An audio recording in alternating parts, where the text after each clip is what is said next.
All right, final chapter. I gotta admit, this was kind of fun, and I've always wanted to just do this from start to finish because I have some stuff that I show my students, but it's of other people's artwork. So I always wanted to do this for my students, and I finally got it. Now I'm going to refine this for everyone. I'm going to work on it a little bit off camera, but I don't want to work on it too much on camera because I think my point I got my point across to you. I think you understand what I'm talking about. So let's just kind of think about what would your drawings be like if you did this process. Now, I think this whole thing with me filming it has been under 2 hours. And of course, I gave it a little bit of thought before I started filming it. So let's go out on a limb and say a big bad 3 hours of your time. Now, again, if you did this 1 inch by 2 inch drawings, it would be like less than that. It would be an hour of your time. So this will make you draw better. This will give you confidence to tackle any type of landscape drawing, any type of scene. And let's recap. So basically the first thing that you want to do to avoid the Amish quilt, no offense to the Amish quilt, they keep you warm in the winter, they're very pretty, but they're very patchy and they're not going to stand out on your website online as a little 4x6 postcard that you mail out to a client. It's just not going to pop as much as a drawing that you do or a painting that you do or an illustration that you do that has an overlying compositional shape for the shadow and the light. Okay, so after you think about this compositional shape, then you think about this grid. And there's some people do thirds. I like to divide my grid into fours.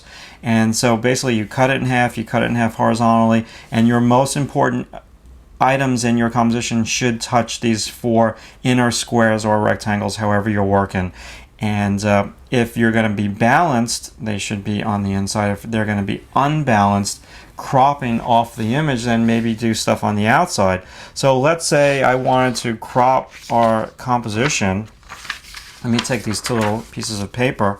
So now I've got her cropped, and down here, now this would be off balance because she would be touching the outer 4 rectangles over here. See what I mean? And if I even wanted to do something like this and do it the opposite way, crop her like that, I'm working with this bottom image right over here. So now that's totally off balance.